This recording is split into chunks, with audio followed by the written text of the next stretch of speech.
Hey guys, it's time once again for another retro review. I am Wrestling Man, and this is the series where I review all the Coliseum home videos voted by you, the viewers.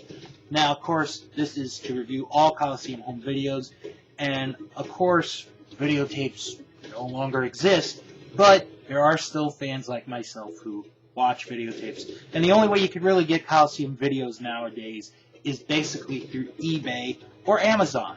So this series, for those of you that are new to this, is to provide you with some assistance as far as which videos you should get and you should not get. Well, this is a very special review because this is review number 30. That means I'm getting closer to the 50th review. How incredible is that? So, let's get into it. One of the most important titles in the history of the WWE, or WWF, depending on what you want to call it, is the Intercontinental title.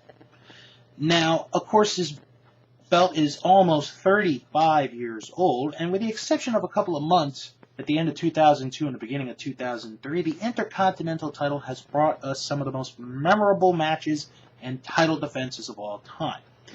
This video is no exception. The video reviewed today, the history, of the Intercontinental belt. Now, this videotape is very unique for a couple of reasons. First off, this is the first video series where they do not have the big opening with, all the images, began when civilization was young, that stuff. Number two, this is the first video of many that are going to be featured in 1987 where Craig DeGeorge is hosting. So this is the first videotape that Craig DeGeorge actually hosts. And finally, you get a little bit more inside retrospective of the Intercontinental title than you did with the tag team titles. Because when I reviewed the tag team title history about a year or so ago, it was a 6-year retrospective of the tag team titles. There was no wrestlers that put their 2 cents on this. Here, you're going to get to see a couple of the wrestlers talk about their matches and what they thought about what the Intercontinental title means to them. So, let's get to the review. As the tape starts, Craig DeGeorge tells us that as of this videotape, June of 1987, the Intercontinental Champion at this time is Ricky the Dragon Steamboat. So this is Steamboat prior to losing the belt to the Honky Tonk Man. So we start the tape off with about the last 5 minutes of the classic match between Ricky Steamboat and Randy Savage from WrestleMania 3. Don't need to review that. And then we go to the beginning, where Craig DeGeorge talks about the Intercontinental title, how a tournament was held to crown the first Intercontinental Champion. While there is no videotape of that event, because there was no tournament, the first champion crowned was Pat Patterson. So here, in this match, we see a little bit of Pat Patterson in action. Here he faces Dominic DeNucci, trainer of future WWE Hall of Famer Mick Foley. Now here, Patterson is the bad guy in this match, and DeNucci does have a little bit of an advantage, but towards the end, Patterson, the craftier, more veteran wrestler, comes up with a nice roll-up to get the win. And now we go to the next match, where Pat Patterson in this match is a good guy, a babyface, where he is challenged by Ken Patera, who is managed by the Grand Wizard, who at one time used to manage Pat Patterson. Now this match is an okay match, and I'm a fan of Ken Patera. I'll be honest, I am a fan of Ken Patera. Here, it's an okay match, like I said, not really the best, but it really tells a good story, and the fans do get involved into this match. And I like the ending of the match. The referee gets knocked out towards the end, and all 3 guys are down. Patera gets up. He goes to the outside, and he climbs the top rope. You're thinking he's going to, do something from the top rope, but he goes down onto the second rope, knocks Patterson down. So he covers him. Referee makes the count. 1, 2. Patterson's foot is under the rope. 3. Referee never saw it in his dazed condition. And Ken Patera wins the Intercontinental title. And if you have not seen this match, you have to hear the uproar of the crowd when Patera is given the Intercontinental title. It is very interesting. So we jump about 6 months to Ken Patera defending the Intercontinental title against Pedro Morales. Now, Pedro Morales, for those that have never heard of him, is the first Triple Crown champion in the history of the WWE, meaning he was WWE champion, Intercontinental champion, and Tag Team champion. Now, while in this videotape we don't see Pedro win the Intercontinental title, we do see him and Patera towards the end of a match that seems like it may have dragged a bit, because towards the end of the match, both men are starting to get real mad. They're starting to lose temper. So Morales pushes the referee down. And then Patera and Morales fight each other. Then Patera pushes the referee down. Patera and Morales go at it again. They both push the referee out to the floor. The referee calls for the bell, calls it a double disqualification. Patera stays champion. But eventually Morales does win the Intercontinental title. So now we go to June of 1981, where Pedro Morales defends the title against Don Muraco, the Magnificent Muraco. I actually like this match because it's very rare on the Coliseum videotapes that you actually see a title change from the Spectrum. I know that there have been countless title changes in Philadelphia in the Spectrum, but here, it's very rare because okay, you had them with the tag team title video. Here, it's very rare that you see that. I sort of enjoyed that. It's a good match, and I like the ending of the match, especially this one part. And this is a common theme throughout the video, that the referee gets knocked down. Muraco, he and Morales are fighting on the apron. The referee is behind Muraco. So Morales gives this big punch to Muraco and knocks the referee down. But when you watch the video, it looks like the referee is giving Don Muraco a released German suplex. It's absolutely funny to watch. It really is. You have to see it. So the end of the match is Muraco pulls out an illegal or foreign object, hits Morales with it, covers him, referee comes, 1, 2, 3, Don Muraco, the new Intercontinental Champion. Now we go back inside the studio, and Craig DeGeorge mentions that there have only been 2 men in the history of the WWF at this point in time who've held the Intercontinental title on 2 separate occasions. Well, somebody must have made a typo, because at this point in time there were only 3. But one of the men with him is the Magnificent Muraco. And we get a nice short interview, and Muraco compares the Intercontinental title to competing for the gold medal in the Olympics in wrestling, or competing in the NCAA, going for a national championship, and how much the Intercontinental title means to Don Muraco, and how much it meant to him going through this feud with Pedro Morales to get the belt. And this is another thing I like, is we get, there's going to be 2 parts to this tape, where you get 2 main feuds for the Intercontinental title. So we get the rematch 4 months later of Don Muraco and Pedro Morales. Well, Muraco is bleeding because Morales sends him headfirst onto the guardrail. And the referee, a couple minutes later, has to stop the match because Muraco is bleeding. So after that match, we go to the next month where the Intercontinental title is on the line again, this time in a Texas death match. And while this really is not the best Texas death match, it does tell a good story of Muraco really taking advantage of Pedro Morales, beating him down. And in the end of the match, where really there are no rules, Muraco takes out a foreign object again, tries to hit Morales with it, swings, misses, Morales gets it, hits Morocco, and then he hits a cross body block, and I feel bad. And again, this sort of goes back to Best of the WWF Volume 8 when I reviewed that, where the camera angle completely misses Bobby Heenan pulling Junkyard Dog's leg. Here, the camera angle, it's in the right position, but they're zooming in, and it basically misses Morales getting the 3 count and pinning Don Morocco to win the Intercontinental title. Even though you know, just from hearing, the hand hitting and the crowd, Morales had won the title, that, hey, at least it would have been nice to have seen Morales actually get the 3 count. So now we go to the 4th and final match of this series that they show on this tape with Morales and Morocco. Now this match was on the Best of the WWF Volume 2. Now this was when my reviews were a bit shorter because I was limited with time. But here I'm going to give a better review of this match. Now Morocco in the beginning of the match attempts to attack Morales blindsided, but Pedro just does not fall for it.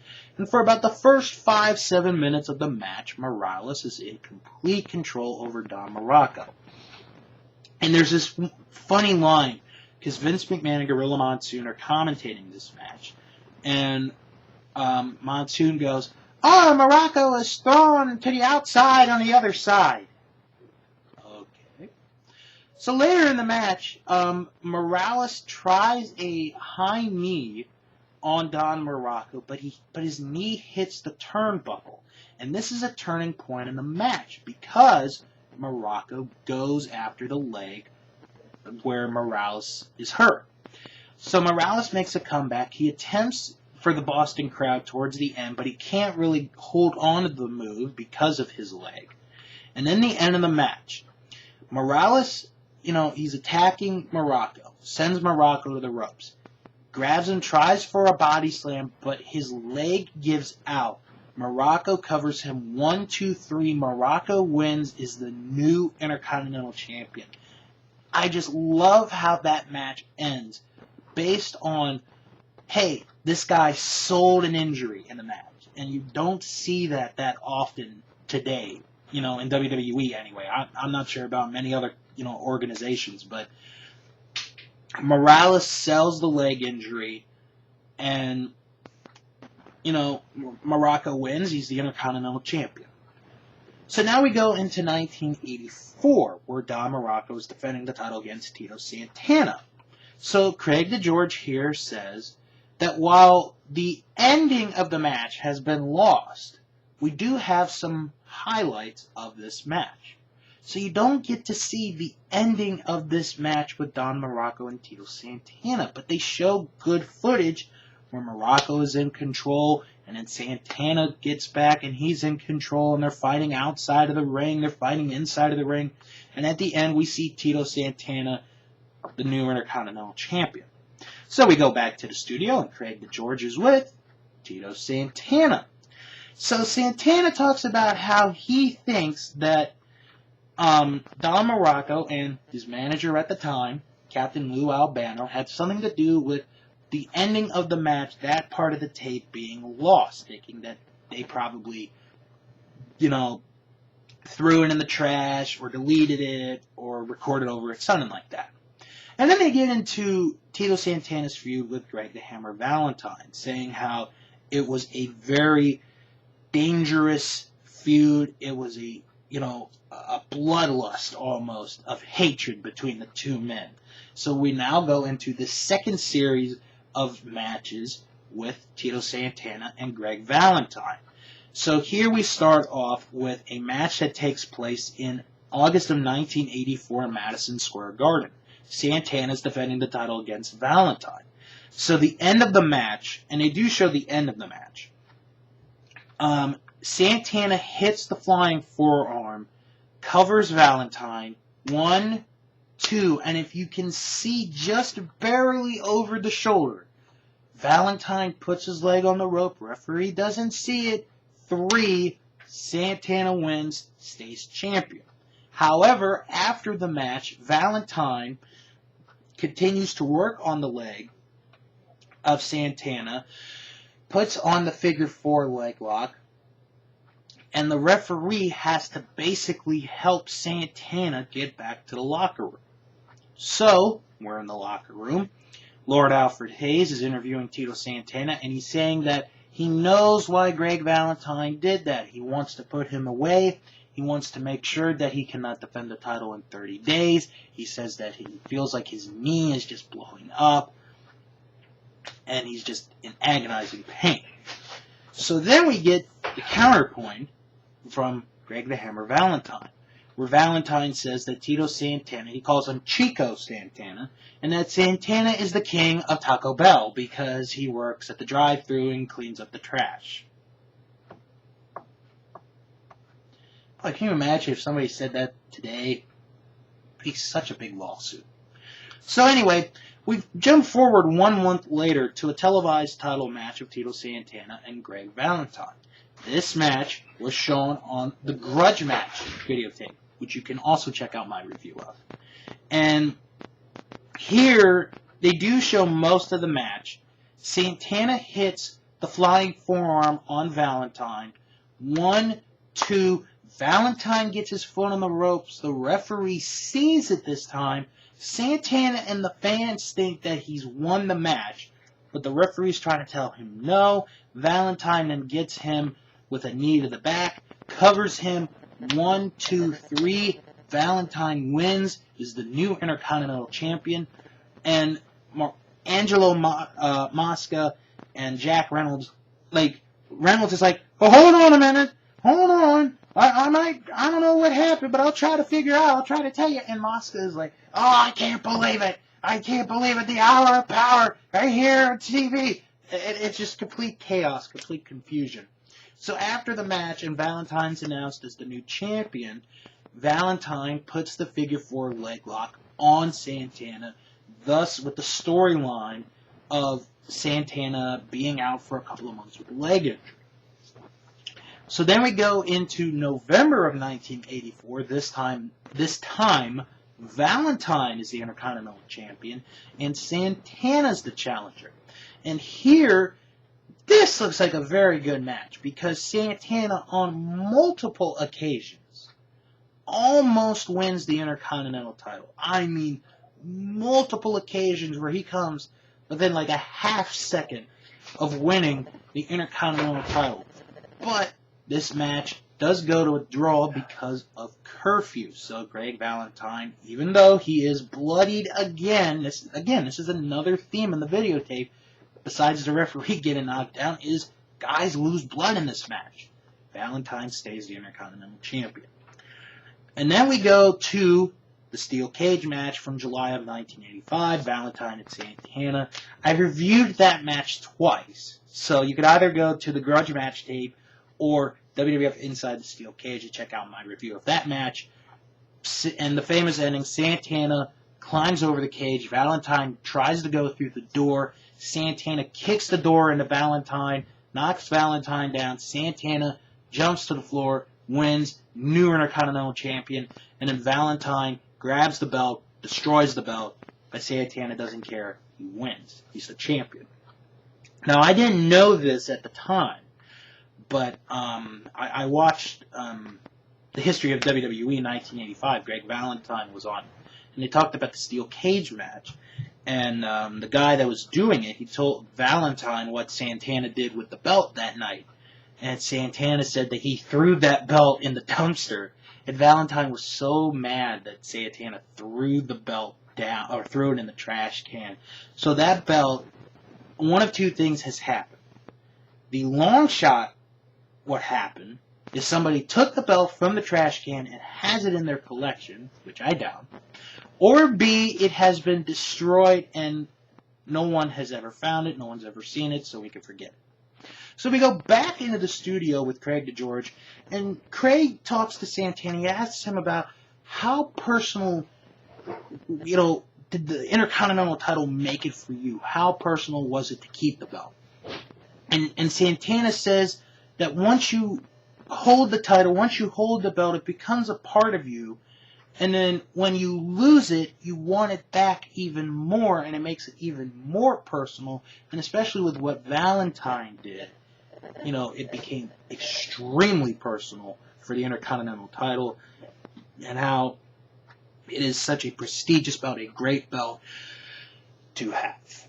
So now we go to the conclusion of the tape, where Tito Santana, 2 title defenses against Randy Savage, the first one from January 1986 in the Boston Garden. Savage is in control, double axe handle off to Santana. Santana does fight back in the ring. Santana hits the flying forearm, knocks Savage out of the ring. Elizabeth goes to check on him, and as Santana's about to get Savage, Savage puts Elizabeth in front of him. He actually pushes her down onto the floor. Santana tries to help. Savage attacks him, throws him over the guardrail, gets back in the ring, wins as a result of a countout. Santana's still champion. And we end the tape with Santana and Savage again, February of 1986, where Savage wins the Intercontinental title, beating Santana using a foreign object. And that is the history of the Intercontinental belt. So what are my thoughts on this tape? Well, I was trying to think about it between this and the tag team title videotape. A couple of comparisons and differences that, I liked and I didn't like. The 2 big differences for me here. With the tag team videotape, you got straight matches. There may have been a couple parts where they were clipped. Here, you get a lot of matches that are clipped, which I'm sort of disappointed about. The other difference, and it makes this videotape good to get, is the studio interviews with Morocco, with Santana. You get that inside feeling of what it was like to hold the Intercontinental title and to be in these feuds. So that gives it an advantage. One similarity that these 2 tapes have is that these tapes are over an hour and a half. The tag team title tape is just about 2 hours long. The history of the Intercontinental title is about an hour and 45 minutes, which really is not that bad. But for me, and if I had to pick which one did I like more, it's going to come down to this. With the history of the tag team titles, they had their notes down. They had everything down. They basically had every statistic right. It made this tape look serious. It made it feel like, hey, this is a very important video you need to have.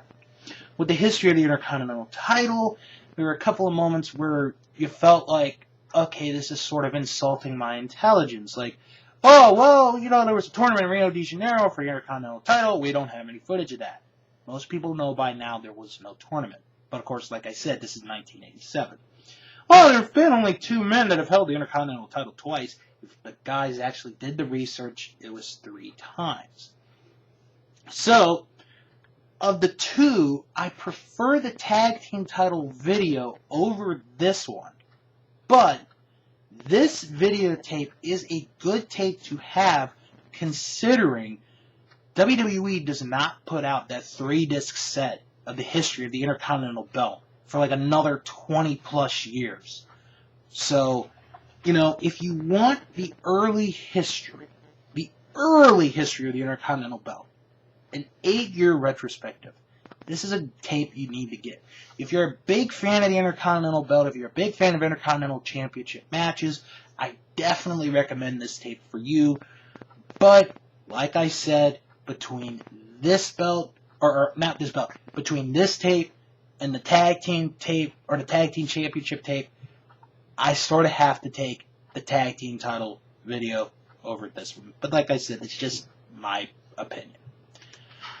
Well, I hope you guys enjoyed this edition of the Retro Review. Make sure to check in the next couple of days for my second Retro Review that you guys voted upon for me to watch. Which one is it going to be? Well, you're going to have to tune in to check out the next edition of Wrestling Man's Retro Review.